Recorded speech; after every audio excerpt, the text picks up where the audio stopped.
That's how you kick off a craft beer cast. Al Gattullo with you on AM 970 The Answer, and good evening to all of you.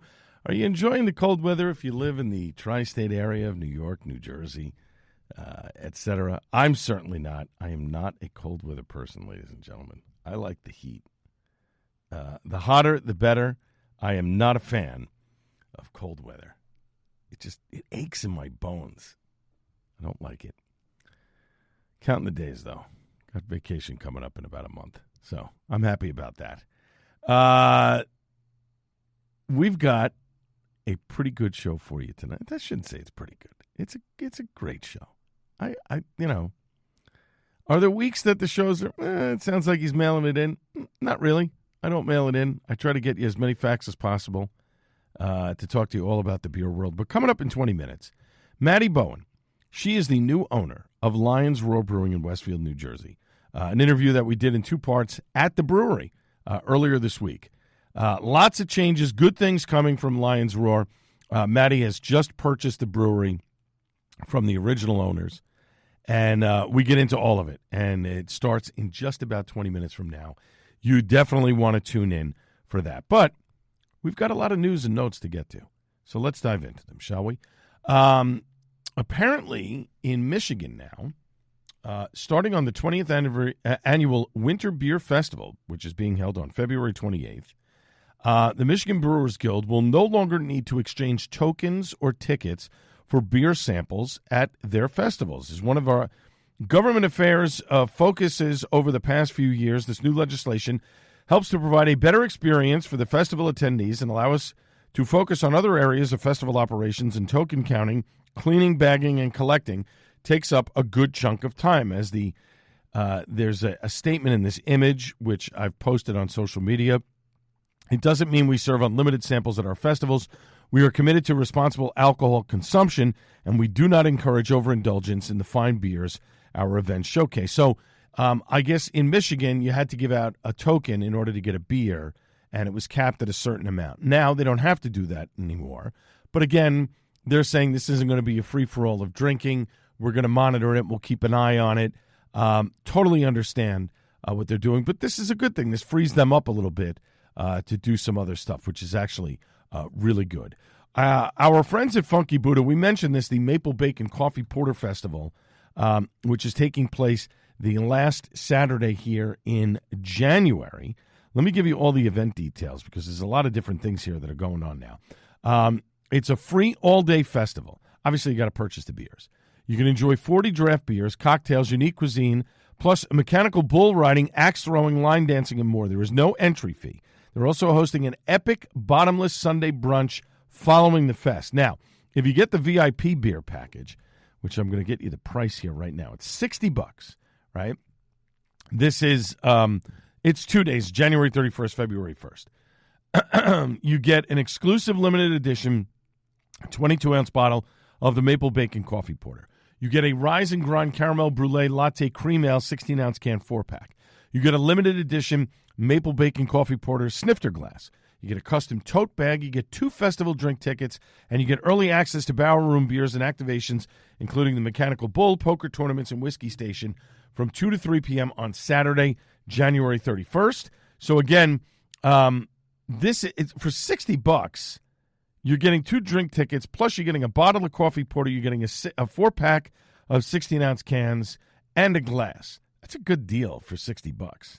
That's not terrible. And then the bottomless brunch, which I guess is taking place Sunday, February 1st, that's $75 for that particular ticket. And then, of course, they're doing the can releases, which they're doing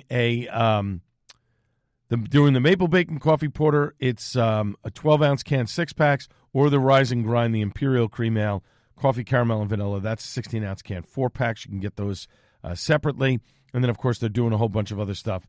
They'll have the draft list, funkybuddha.com, for more information on that. That's taking place the last Saturday here in January. Hunapoo Day, of course, for Cigar City, Friday, March 13th. They haven't really given out a lot of details yet as to what's going to be happening on this Hunapoo Day. But as soon as we get those details, we will get them to you. It's still January, so I guess they're working things out. Here is probably the coolest news that I'm happy about. Remember Dos Equis? I mean, remember, it's still out there, right? But remember when Dos Equis did their campaign with the most interesting man in the world? And this took place over 10 years. It started in 2006. It ended in 2016. Remember, he got on the rocket to go to Mars, and they let the actor Jonathan Goldsmith go. Well, he's back. And he's got his legendary rallying cry, "Stay thirsty, my friends," to reawaken a sense of curiosity, boldness, and story-rich living. So Jonathan Goldsmith made his return during last Monday night's college football title game broadcast with a new commercial. But he is back. Dos Equis is putting him back into action here. The character carved out a permanent place in popular culture, with more than half of beer drinkers today still associating the character with Dos Equis by just a photo alone. So this is the new Stay Thirsty platform for Dos Equis. It embraces the belief that an interesting life is full of stories best shared with friends over a beer, preferably a Dos Equis. People aren't just thirsty for beer, they're thirsty for memorable experiences. The new campaign highlights that life is better when seeking out these adventures, culminating in the character's iconic closing line, "I don't always drink beer, but when I do, I prefer Dos Equis." So he is back. You will see a lot more of him throughout 2026 and beyond as Dos Equis' new Stay Thirsty platform brings interesting moments and stories to life. They'll see him chasing tornadoes, stumping magicians, and inspiring both Dos Equis fans and a new generation of friends to stay thirsty once again. We had Jonathan Goldsmith in for an interview on the Joe Piscopo Show. He did a biography. He signed my book. What a great guy. Had a great conversation with him. And then he ended up hawking a tequila, Astral Tequila, and I got to meet him again a couple of months later in Cranford, New Jersey at an event. And a friend of mine who is an enormous fan of his, she used to carry around his cardboard cutouts. Too long of a story to get into. But I got her to meet him, and she was so thrilled. She sat on his lap. He was telling her stories. It was unbelievable. One of the nicest people on the planet. I'm so happy that Dos Equis finally realized this is your guy. Come on. There's nothing like it. I mean, he's your guy. It's unbelievable. Really cool. So I'm glad that they brought him back. Wincoop Brewing on Saturday, February 7th from noon to 3 p.m. They are doing their Day of Darks beers, celebrating a season of the best dark beers, unlimited tasting, a commemorative Day of Darks glass. It's an event that promises to keep you warm and cozy all afternoon. Unlimited tastings from over a dozen local breweries, including Downhill Brewing, Evergreen, Grimm, Full Frame, Launchpad, Left Hand, Littleton, Monolith, Phantom Cannon, and so many more. It's a $50 general admission ticket. It benefits the Movember Foundation. It's a leading charity dedicated to changing the face of men's health globally. Their focus includes mental health and suicide prevention, prostate cancer, and testicular cancer. Proceeds from the event will help support Movember's groundbreaking research and programs that enable men to live healthier, happier, and longer lives. To donate or learn more, you can visit movember.com. The head brewer for Wincoop, Kat Hess, is supposed to be joining us very soon to discuss this event, hopefully on next week's program. Would love to chat with her a little bit more about this and why it's so important. And then finally, a little bit of a PSA. I don't get paid for this, and, I want people to understand. We've talked about beer festivals, and they're waning, and people aren't going to them. Big Brew's 15th anniversary is coming up. This is the one that's always held in the Morristown Armory. This time around, it's Saturday, March 7th, and the ticket price is very reasonable, okay? If you do the VIP, it's $60. If you do general admission, it's $40, okay? $40, 4 hours, unlimited samples. If you do 60, you're getting in an hour early, so you got 5 hours, unlimited samples. It's an unbelievable event. 175 different styles of craft beer. Music by Mr. Lovejoy. They're awesome. There's food for purchase. Great vendors. It's a benefit for the Morris Rugby Corporation. BigBrewNJ.com. It's at the Morristown Armory again. Like I said, Saturday, March 7th, 15th anniversary. They need you to buy tickets. If they don't get enough ticket sales, they may have to cancel the event, and it could already be canceled by the time I finish taping this. Okay. Let's hope not. I don't want to see more events getting canceled, okay? And for some who say, it's just a day to sit and drink and blah, blah, blah, blah, blah. You can drink responsibly and still have fun. I mean, the last time I was at Big Brew, I wasn't there the entire time. I think I left around 3:30. I mean, you You can do this and be responsible about it. It's important. You need to support these local festival events because if you don't, they're going away. And if that's not your bag, if you'd rather go to the brewery and drink beer, hey, man, that's cool. That's cool. But I would like to see more people supporting this event. My good friend Allison does a tremendous job with the events that she puts on in New Jersey. It would be a shame to see this go away. I don't want to see it happen, and I don't think you want to see it happen either if you're a fan of those events. Bottom line. When we come back after a short break, we got more news and notes from around the beer world, including Firestone Walker Beer Invitational. Yes, the date is set. Tickets will be going on sale soon. I'll give you all the details when we come back on the Al Gattullo Craft Beer Cast on AM 970 The Answer.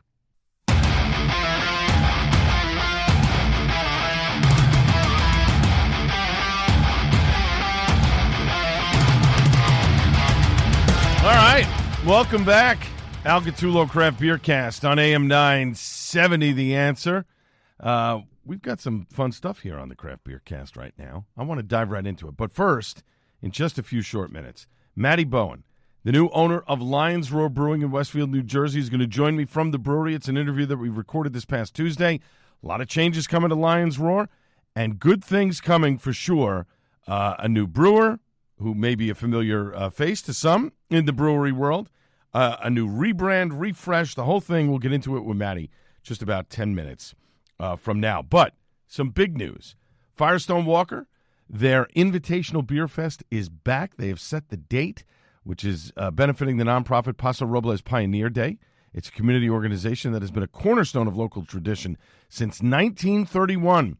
Saturday, May 30th of this year from 11 a.m. to 5 p.m. Tickets go on sale Wednesday, February 4th. So here's the deal. It's at the Paso Robles Event Center. Limited early entry tickets. You enter at the South Gate at 11 a.m. That's $350 plus fees. That's a limit of 2 tickets. The general admission, you get in at noon. That's $175 plus fees. And the limit is 2 tickets. This event sells out in seconds. Pouring ends at 4 p.m. Music and event ends at 5 p.m. Any ticketing questions, FWIBFtickets@gmail.com. For more information, visit the official event page at firestonewalker.com/event/FWIBF. I tried to go last year. It was very expensive for me. I couldn't do it. I ended up having to sell my tickets, and somebody got them at a very, very nice price. And obviously, all of the greats in the beer world will be there, and it's definitely something that you want to take part of. Again, tickets go on sale for the Firestone Walker Invitational Beer Fest on Wednesday, February 4th. Now, Dogfish Head had this big pop-up in the city a week ago yesterday on Saturday, and they had invited me to it. I couldn't go. I was over at Icarus's 9th anniversary party, which was a fantastic time. And I have to say, Icarus's barrel age program has really hit its stride. I find that Cane's stouts and their barrel aging and stuff is probably the number one in New Jersey right now. But Icarus is a strong competitor to that number 2 spot. And dare I say it, I think in another year or two, they might even surpass Cane. And I'll leave it at that. That's a discussion for another time. Anyway, so Dogfish Head, they had a 30-minute time bank pop-up, right? So last weekend, during the most productivity-obsessed time of year, Dogfish Head popped up at one of America's busiest cities, of course, New York City, to give drinkers back the one thing no New Year, New You trend ever does, the gift of time. So Dogfish Head hosted a 30-minute time bank pop-up. It was a free, interactive, one-day-only event designed to offer New Yorkers 30 minutes of pause, encouraging folks to stop and smell the hops. The experience was crafted courtesy of 30-minute light IPA, a better-for-you beer choice, perfect for January and beyond. It's a great tailgate beer. It's got flavor, low carb, low calories, excellent stuff from the folks at Dogfish Head. And over the 6-hour event, they started at noon and went for 6 hours. They hosted more than 500 guests. That's 15,000 plus total minutes, 250 plus hours, or nearly 11 days. Returned to drinkers. You listen to music. You kind of relax. Really, really cool. I wish I could have been there. Unfortunately, I was at Icarus's 9th anniversary event, but really, really cool what they did there in the city down in the Bowery, which is pretty awesome. Now, Wednesday night, this past Wednesday, I took part in an event at Grain and Cane over in Berkeley Heights, New Jersey, and the new brewery, Emberside Brewery, which is going to be opening later this year. Tom Nielsen ran a tap takeover, and so for $20, you got what was it? 2, 4, 6, 8 beers, and basically a sampling of what Tom intends to brew, styles that he likes, things that he's going to do at the brewery when it opens in the Connell Drive Park. Which is really cool. So we did 8 different beers from a sessionable Japanese rice lager, from Asahi. Okay, super dry. Modelo Especial, a New Trail Amber Lager, which Emberside and New Trail are going to be doing a collaboration that should be out maybe the end of next month or the beginning of March. A Duvel Belgian Blonde. Sierra Nevada Celebration Ale, which Tom personally had a hand in making when he worked for Sierra Nevada. Cane's Head High IPA. Twin Elephants Vermont Brown, which I don't think I had ever had. Fantastic beer from Twin. And he's going to be doing a collaboration beer with them as well. And a Guinness Irish Stout. Easy for me to say. Really cool event. Got a great education on all of the different beers and the hops and barley and things that Tom wants to do. And I'm telling you, this is going to be phenomenal. Now, he talked about some stuff. I'm going to leave it for now because I need to get some clarification from some folks. But the working theory is that they are going to make Emberside Brewery a part of all of the other restaurants within the complex. And so the theory is you're going to be able to take your beer or your drink wherever you want. So maybe you go to Grain and Cane and you have yourself a cocktail. You walk the cocktail over to Emberside, maybe you go to the taqueria when it opens, the steakhouse, whatever it is, because it's all a part of one group. One group owns the entire complex. I got to get some clarification on those things, but I have to tell you, if these are the beers that he's going to be brewing, and a lot of it is lager stuff, Emberside is going to be a pretty cool place to go to come the end of the year. They're targeting November 1st as their opening date, so we'll see what happens there. Of course, New York City Brewed, taking place Saturday, February 21st. VIP doors are at 1. The general admission is at 2 until 5:30. 21 and over event, Brooklyn Monarch, 23 Meadow Street, Brooklyn, New York, 11206. Just go to NYC Brewed. I think it's .org, .com. Just do a search for NYC Brewed. You'll get the site. Get your tickets. They're on Eventbrite. You definitely want to be at this event. I will certainly be there. I hope to see you there as well. And then finally, just before Governor Murphy left office, the New Jersey ABC put out their guidance for their regulations that they wanted to do back in September. They wanted to be very heavy-handed with the breweries, which had spent the better part of 2 years getting legislation passed to correct some wrongs that the ABC was doing. And so Scott Wells from Bolero Snort had posted this on Reddit, and I'm going to basically read basically what he wrote and paraphrase a little bit here.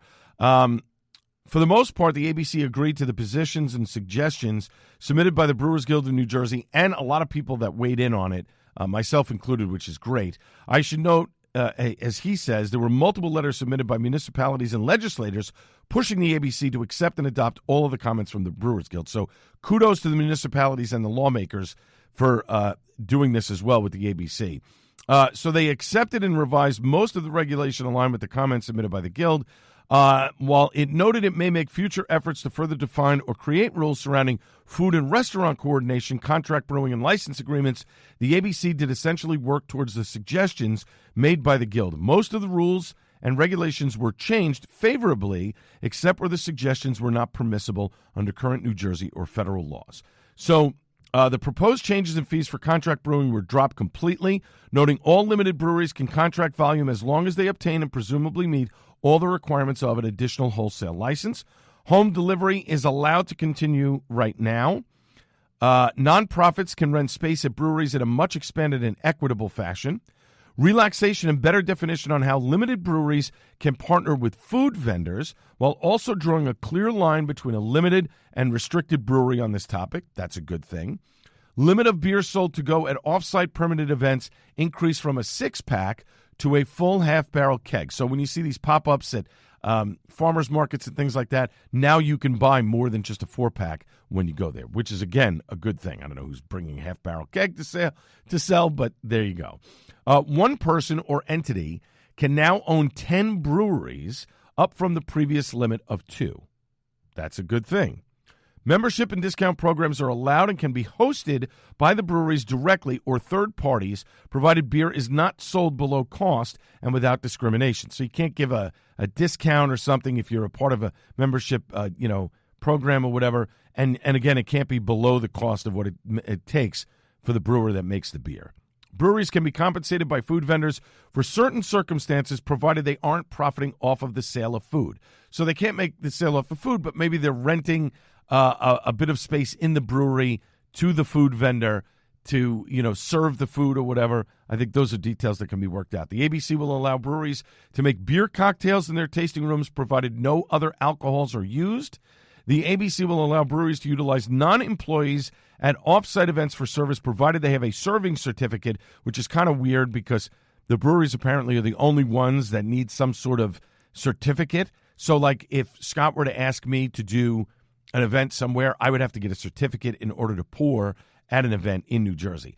And the ABC will also not be requiring hard perimeters separating attendees of private events from regular customers at a brewery. So basically, if you're having a private party, it doesn't need to be walled off and told you can't go in there. It can be a part of the regular events there. Maybe a ticketing thing or a wristband would be sufficient. Good stuff. We'll get into it in the coming weeks as well. When we come back after a short break, Maddie Bowen, the new owner of Lions Roar Brewing in Westfield, New Jersey, joins me from the brewery for 2 segments. This is the Al Gattullo Craft Beer Cast on AM 970 The Answer. Welcome back to the Al Gattullo Craft Beer Cast on AM 970 The Answer. You know all the places to follow me on social media, on X at Al Gattullo, Instagram at Gattullo, Gattullo, Facebook.com, the 8/AG Craft Beer Cast page, of course.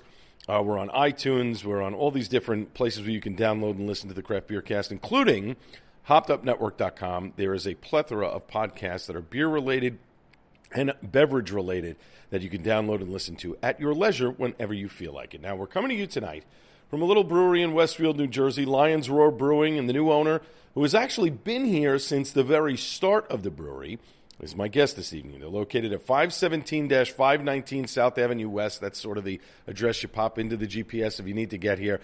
But they are right on the circle here on the South Avenue side of Westfield. Plenty of street parking, delicious beer as well. The website for more info, lionsroarbrewing.com.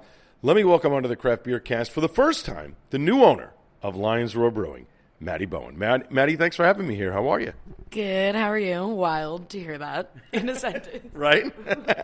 First, congratulations on the new ownership. I must tell you, I am excited because over the last few years, we're seeing breweries all over the country close up shop, but in just a few short months, a few here in New Jersey, have changed hands instead of closing. We've seen that in New Jersey as well as elsewhere in the country. What made you decide to purchase the brewery from Tim and Corinne Grant, the original owners? Oof. Loaded question. I've been here since before we opened the doors. So I met Tim and Corinne in 2019, and we've been able to, obviously, as the restrictions have loosened up and everything, we definitely have been able to just become more of a community space. And I'm in my 20s, and me and my friends don't like to hang out until like 2 a.m. at these bars and stuff. We want more like events, community spaces, maybe some day drinking involved, live music, that kind of thing. And I think seeing places close that offer those has just become, I don't know if unacceptable is the word I'm looking for, just like disappointing. You don't want to see places like that close. So not only am I happy I've seen breweries open, like you said, change ownership, and I just feel like Lions Roar was so important to Westfield and the surrounding communities. Like, we're close to Scotch Plains, Cranford, and, yeah, I just didn't want to see it go, and I wanted it to be even cooler than it already was, all right. Respectfully. So you've been here since before the start. A lot of what has gone on here is because of you. Take full credit for that. I mean, Tim and Corinne did a great job to get this place open, but, within a few years' time, they sort of divested the business to you to help you run it on a day-to-day capacity, and we'll get into the 5th anniversary party stuff in a moment, but is there a single thing that you did here at the brewery that made you decide, or a moment maybe, that made you decide to yourself, I'd love to take this place over one day and make it into my own vision? Yeah, I can't think of like one like major thing, but I think all the small things of seeing like my regulars' children like literally learn how to walk, or seeing my regulars bring other babies into the world and celebrate their engagements and their weddings. That I think you realize that this place is like a cornerstone to a lot of people, including myself, including the staff. We have all become such a family. I've seen them start families, move to different states, start their dream jobs, and this is like still the landing spot. We call it HQ. They're like, you want to meet at HQ for a drink? So I think just like seeing that and seeing, I know how important it is to me and my friends and my staff and the friends we've made over time. So seeing that translate into other people's lives kind of was just like, why not? It's hard to say like, oh, Lions Roar was on the brink of closing. I don't think it was, but there was definitely that clear moment where Tim and Corinne, they opened the doors. They did a great job getting this place off the ground.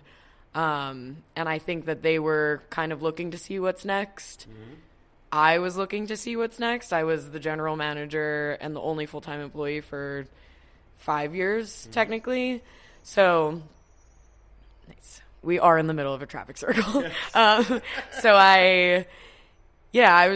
When I started to look forward to, do I leave Lions Roar and work somewhere? What am I like looking to do? I kind of just honestly thought like, why not me? Why wouldn't it be me? And I went for it. That is super cool, because I don't know if I've talked to a lot of people in 10 years of doing this show, and I don't think I've ever talked to anybody who has said, yeah, I want to move on to the next thing, whether it's in the beer business or the beverage world or whatever it is. I don't think I've spoken to anybody who have said, I'm working at this place, now I want to own it, and I'm going to do it, and you did it. We're talking with Maddie Bowen, the new owner of Lions Roar Brewing, located in beautiful Westfield, New Jersey. Open Wednesday through Sunday. Follow them on social media, Facebook or Instagram at Lions Roar Brew, or their website, lionsroarbrewing.com. We're here on the Al Gattullo Craft Beer Cast on AM 970. The Answer, 5 years as a brewery in February, but the anniversary party, which is being named Maddie Bought the Brewery Bash, on Saturday, January 31st. Give me some of the fun details that are going to be happening on that day. So the biggest deal, I would say, is we are launching a new brand. We're not changing the name. We will be Lions Roar. We're keeping all the same events and things. Like, I don't want people to think that the place is completely changing. Right. Our look is. I'm very excited to show everybody. We have new cans, a new logo, new merch, just some new colors and a general aesthetic that I think fits in well with our community while maintaining the roots of Lions Roar. Right. We have the lion, we have like the little jungle theme going on. I don't want to lose sight of that. I just we work to make it a little more modern. Right. Okay. New logo, branding, as you mentioned, and I'm going to guess much of it has to do, though, with the hashtag Your Neighborhood Brewery, because I see it on every little thing here, scan for the menu, this, and that hashtag is out there all the time, which is important, obviously, in social media when you're trying to spread the word out. And you mentioned it at the beginning of the interview. How important is it to you that this place is the spot that everybody around town should come to and hang out? I've seen it at Wet Ticket in Rahway. I've seen it at other places. A lot of people from whether it's the town itself where the brewery is in or the surrounding towns come in and congregate and, hey, how you doing, and catching up and stuff. How important is that to you? Literally everything, because that's why we're still open. I think without that community and those people that we see once a week, once every few weeks, and you pick up where you left off, we legitimately wouldn't be here. So I think Your Neighborhood Brewery kind of started where we have really amazing breweries in New Jersey. A lot of them are these bigger breweries that distribute a lot more, that kind of have way more capacity than we do. Our space is very unique, and we are very small. So it kind of became, that sounds like so corny to say, that vibe kind of found us, because we realized like that's what was really working here. aren't going to be, we physically can't. Like, if you haven't been here, the building, you would see, like, we can't be this massive production facility. And that we realized that was the niche, and it's why we're still here. It's like the neighborhood cheers. Like, I want to know your name. I want to know your dog's name. I want to know your kids' names. Like, we'll remember you the next time you come in. We have a small staff, like, as well. I think there are 6 of us that work behind the bar in total. So it's likely you'll see the same people behind the bar too. But yeah, it's like it's your neighborhood spot. Yeah. And it's funny you say that. I want to remember your name. I want to know who you are. I'm going to remember you the next time you come in. We've known each other since this started. And I remember seeing you at events where you would come up to me and, hey, Al, you got to try this. We've got this. Or when I've come in here, and I've only been in here a few times, but you got to take care of this, or you got to taste this. It's really good. That's important in those connections with people that, hey, they remembered my name. They know what beer I like to drink. They know what's going on here. All of those things are important, and I think that you've done that. And I think the uniqueness of this brewery in New Jersey, because you're right, you do have a finite amount of space. You can't really expand. If you wanted to expand, you wouldn't be able to do that. So you do what you can with what you have, and you're doing it very well. But the uniqueness, and you mentioned it earlier, yeah, that's right, we're on a traffic circle because a school bus was stopping. We're doing this interview in the afternoon on a Tuesday. You look out this window, and you see this community in front of you as they're going by in their cars, or who's walking past after they've gotten off the train because the train is literally a block and a half away. Those things are important, and I think you're right, it is your identity, and I think that's a great thing to have. Yeah, we've gotten some snowfall recently, and I quite literally, I do everything but make the beer. But we are in charge of snow removal here, and I was outside shoveling, and one of my regulars was going through the traffic circle, stopped, got out of his car, helped me shovel, and I think that it's a really good example of what Lions Roar is. And you have the right sense for it, and I think that's why this is going to become an even bigger success than it already has been for the last 5 years. We're talking with Maddie Bowen, the new owner of Lions Roar Brewing, located in Westfield, New Jersey, open Wednesday through Sunday. You can follow them on the socials, Lions Roar Brew, or their website, lionsroarbrewing.com. We're going to take a quick break, and on the other side, we're going to talk more about Lions Roar Brewing and the exciting new changes that are happening here. It's going to be great. That's next on the Al Gattullo Craft Beer Cast on AM 970, The Answer. Welcome back to the Al Gattullo Craft Beer Cast on AM 970, The Answer. We are coming to you from Lions Roar Brewing. Full disclosure, we started the second half of this interview, but of course, dummy me doesn't hit the record button, and so we had to do it again. Anyway, we are here at Lions Roar Brewing. Facebook or Instagram, at Lions Roar Brew. Their website is lionsroarbrewing.com. Easy for me to say here. Maddie Bowen rejoins me on the program. So over the past 5 years, Maddie, the brewery has gone through a number of different brewers. Some on social media have said that the beer has been inconsistent. But Steve Ashton, who used to own Ashton Brewery over in Middlesex County, is now helping to brew your beer now. He is a fantastic brewer. How did that partnership come about? So we have gone through 5 different brewers since we've opened. I am, like you said, I agree, it has been inconsistent. Obviously, when you're changing hands that much, different styles come into play. But this was probably winter of last year, so it was right after Steve had sold the old Ashton space. Right. He had emailed me, and if you know Steve, it's pretty accurate of him, and he was like, I sold the brewery, but I miss making beer. What's going on over there? Right. And I did have a brewer at the time, but he was working multiple jobs, and I think that he just was spread a little too thin. So when he came to me worried about leaving because he didn't want to leave me hanging, knowing the changes I was going through, I was like, let me reach out to Steve. He had emailed me, expressed interest, and it was a really good fit. He, I think, respects the flagship beers that we've had on tap. If you've been here, you've probably had Never Stop in the Circle, our New England IPA. That is our fastest pouring beer. Steve has made it slightly better, a little juicier, a little hazier. So we still have those staple Lions Roar beers. He definitely has brought new styles to the table.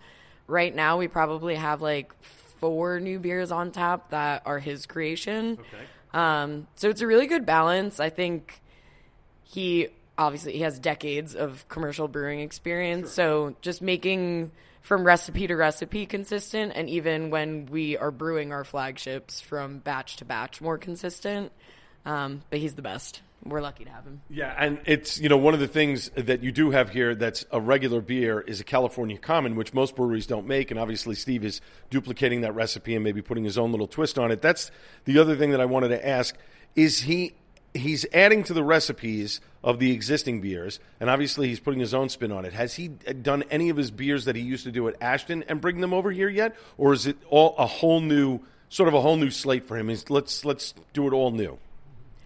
I think that it's more like pulling inspiration. I don't think he's duplicated an exact recipe from Ashton, but definitely in knowing, like we're working on some new hard seltzer flavors, and he knows a lot of like the proportions and things that he used at Ashton. But I think mainly pulling from, here are the recipes. Like we obviously have records of all of the batches over time, and he can pull from, I did this to this style of beer one time, and it went really well. Like, we actually have never had a beer with lactose until Steve came along. Okay. So we have a vanilla milk stout for the first time ever, and it is pouring very quickly, and people are loving it. And that's definitely something that was not an us thing that he took from there. Okay. Well, as long as you don't do all the Bolero lactose beers, then I'm happy about that, because otherwise Scott and Bob might get a little angry. Anyway, what new beers are going to be coming out soon? Let's talk about some of the anniversary stuff. Is there anniversary beers that will be coming out specifically for the anniversary party? Yes. So we have a triple IPA for our 5-year anniversary. That is a Steve Ashton original creation. We've never made a triple IPA before. And it will be available in 4-packs. Usually in the past, we haven't done like limited releases. Our 4-packs are definitely just our flagship beers. So with the new rebrand, we will be able to can more. We made the label just a bit more malleable so we can make it easier. So that will be released on January 31st for the party. We have a barley wine coming up, a West Coast IPA that is a Steve original as well. And there's another one. Oh, and a red ale that he had made. Yes. And those are all new names, new recipes, at least to Lions Roar. I don't know. Maybe Steve can answer if he is pulling from Ashton beers, but. All right. I love seeing a West Coast IPA. We're seeing a resurgence of that, which I think is great. We're talking with Maddie Bowen, the new owner of Lions Roar Brewing, right here in Westfield, New Jersey, right on the Circle on South Avenue. Open Wednesday through Sunday. You can follow them on social media, Facebook or Instagram, Lions Roar Brew, or their website, lionsroarbrewing.com. We're here on the Al Gattulo Craft Beer Cast on AM 970, The Answer. So you were at the first ever Brewers Guild Conference back in October, which is where I learned that you were in the process of buying the brewery. Give me your impressions of the event. Was there anything there that what was one thing that you took away from it that you really liked, and something that can be improved upon? Ooh, I had so much fun. My takeaways, it's nice, I think, and anybody that works in the industry can agree, we work hard and we work a lot of the same hours, so it's very difficult to get out to these other breweries. I'm also a bit of a lightweight, so I can't drive up to Mansker and Zigmeister and drink as many beers as I want to and get home safely. Right. So I need to be careful when it comes to visiting other breweries, and I think that created like multiple days where we were all able to hang out, all able to be together, which I wish that I could experience more working in the industry. I loved that. I also found my accountant there. So a lot of like the vendors were very useful. I got a lot of great connections there. Improved upon? That's hard. I'm not sure. I think maybe, I don't know. I want to say more networking opportunity, but okay. I feel like that's what you make of it, if that makes sense. And well, I noticed you said you found your accountant there. I noticed that there was not a lot of brewers, at least at the time I was there, and I was only there for about an hour and a half. but I noticed that a lot of the brewers weren't going into the vending room to talk with the different vendors and stuff and the things that they had. And I wonder if that room could have been moved up a little bit so that people could see that more, maybe as they were walking out or whatever. Maybe that would be the impetus. Because I noticed when you came out of the one meeting room, there were some vendors right there and some people mingled around or whatever, but didn't go deep into the back to find out what everybody else was doing. But that's great that you found your accountant there, because that's part of the networking event, which is always a good thing. The one thing I think that I would improve on that meeting with the ABC, I thought was completely confusing. The fact that they didn't have answers to certain things, especially like, hey, we want to do a beer that we want to give away money to a charity, and they've known about that particular question. They've known about not for months, for years, and did not have an answer for that. To me, is inexcusable. They should have had an answer for that right off the bat, or at the very least say, listen, get back to me tomorrow and I'll have an answer for you. Not, well, we'll see. If I still have a job in January, maybe I can answer that. That I was not happy about. Favorite beer style to drink when you are here at Lions Roar? I want my beer to look like orange juice, so I love our New England IPA. We also have a Session Hazy right now that I've been drinking a lot of, but I love like a citrusy, juicy kind of IPA. Okay, fair enough. For folks that haven't been here in quite some time, what would you like to say to them right now to have them come back and try a couple of beers? Our beer is better. Shout out to Reddit. I see you guys. But I think we've obviously changed. We opened in a pandemic. And I think just asking for some grace there. We were 90-minute reservations when we first opened. We had 5 beers on tap. The build-out process obviously took forever, so by the time we got our tap and license to sell, it was like the next week. We were like, okay, right. Open the doors. Right. So, yeah, I think coming back and seeing what we have to offer now, we do a lot more events now that we can. Mm-hmm. We're definitely, like, event-heavy, but I also know that sometimes people just want to grab a beer, so I'm always making sure that if there's an event in the tap room, we have seating elsewhere or something like that. Our space is very unique where it is 2 separate spaces. So, and we love sports, too. I think specifically in our community, people say there isn't a place to watch sports, and I am, like, I'm hockey and football obsessed, but if I have the streaming service, I'll put anything on for anyone. Right. But I think, like, understanding what we have to offer, there's no other way to reach people other really than, like, things like this, the internet, flyers. But if people aren't seeking the information, I don't know how to get it to them. Right. So just, I don't know, trying a different place. Yeah. Being comfortable, just walking in, seeing what you stumble upon. There you go. And what is unique about this place, and you said it, this sort of indoor-outdoor, you have the outdoor space, and obviously the focal point is the music and events. But I love what you did with the space back there outside with the little beer garden and the different things. Obviously, that is going to continue in the new space, even more so than it was before, right?